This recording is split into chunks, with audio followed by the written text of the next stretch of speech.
Alright, so in part 1 we sort of covered how this game is awesome. And I alluded to how much stuff this game has, and that's what we're going to cover here. Let me put this into perspective for you. I like to think I'm pretty thorough at clearing my games. I have played this game, as of now, 12 times all the way through. I am still finding new stuff in this game. For example, I just found out there is a bicycle that you can drive around. Let's start from the top. Trotmobile Customization. There's more to it than simply changing the color of your Trotmobile. You can change all the various parts. Different legs will change your travel speed, how you traverse terrain, as well as the weight that your Trotmobile can hold. Different body parts will increase your overall health in combat. Different arms can be anything from cannons to boomerangs to spears. There is tons of stuff to customize with your Trotmobile. Even the license plate. You can collect tons of them just by clearing secret objectives or finishing side quests. Or if you're the creative type, you can customize your own, like I did. Now what do you do with your Trotmobile once you've customized it? Well, you take it into battle. Now, you could go outside of town and just challenge random bandits, or you could take it to the arena. Every town has one, and it basically pits you into gladiatorial combat against other mechs. Or if you don't feel like fighting, you can bet on them. As you win, you move up in rank and you get new license plates. And you get special medals which help you buy special parts that you can only get through the arena, like the bazooka. Outside of combat, you can outfit your Trotmobile with a special carrying case and ferry different goods across the continent for profit. As well, you can outfit your Trotmobile with a pickaxe. And you can start mining for various fossils. Now what do you do with these fossils? You take them to the museum, and you donate them. And as you donate them, the museum becomes larger and larger, and you get paid for every fossil you donate. But that's not all you do with the museum. You can also go into these randomized dungeons with your Trotmobile that kind of remind me a little bit of Mega Man Legends. And you go in there and you find treasured relics, which you can also donate to the museum. Or if you're feeling greedy or just plain stylish, you use it to outfit your house when you buy one. Other activities include playing the stock market. Not only can you buy and sell shares, but your actions actually change the values of individual stocks. You can save a theater from destruction. As it's been damaged in the fire, it will go out of business unless you do something.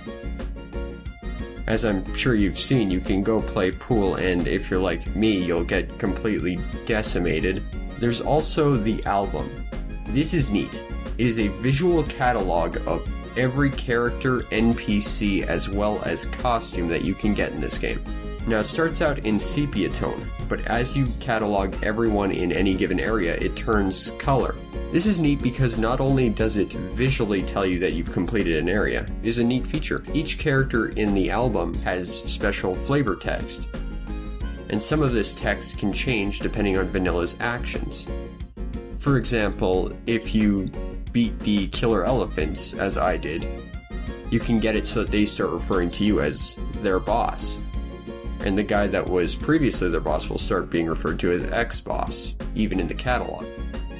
This is neat because it shows continuity in the world, as well as just adds a little bit more flavor and personality to each NPC, and it gives the entire world its own sort of character.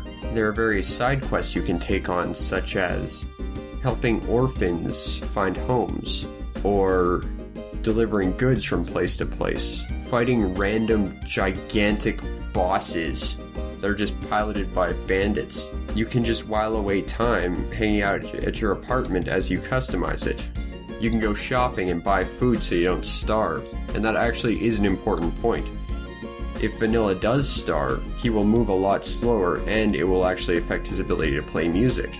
You can set up concerts with your band, or if you want, you can just busk on the streets. And depending on what instrument you're playing and how much experience you have at it will actually increase your tip. It's kind of neat.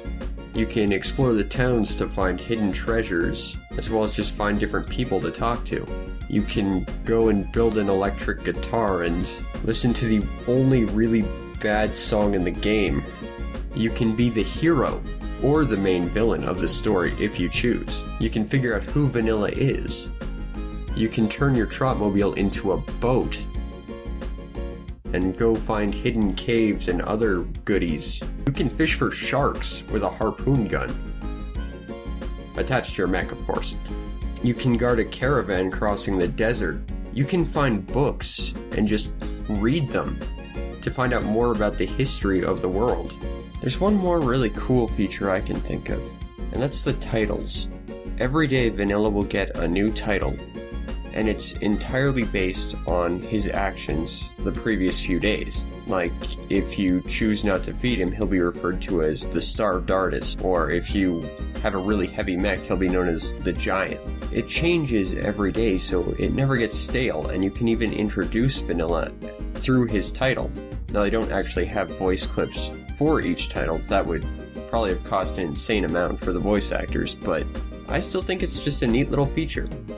There is just so much content here, and I'm just scratching the surface. I think my only real complaint about all of this is that I just want more of it. And in the end, I think that's the greatest compliment you can give a game, is that you like what they have, but you just want more. And it's kind of sad because we never got a sequel.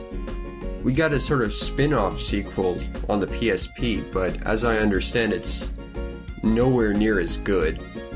We got some weird bastardization of Balakis with the Steambot characters also on the PSP, but the only real sequel to Steambot Chronicles was cancelled. And with Irem now focusing entirely on building pachinko machines, I don't think we're ever going to see it. And I think that's just a shame, because this is one of the truly great gems on the PS2 that, unfortunately, no one has ever heard of. But I guess that's why I'm here, so that I can share my passion for the gems that I know of with you. And remember, if you've learned anything from these videos, it's that when Fennel sings, we all lose. I've had it with this old place, so I'm moving on. Take one good last look at my face, 'cause I'll soon be gone. Gonna enter in the big race and write my own songs. Yeah, I'm rocking up through the ranks and rolling with new bands. So I'm giving my guitar thanks, and my skillful hands will fill up with money like banks. And that's how it stands. There's a great big world out there, music all around. My guitar's the best there is. It's an awesome sound. I lost.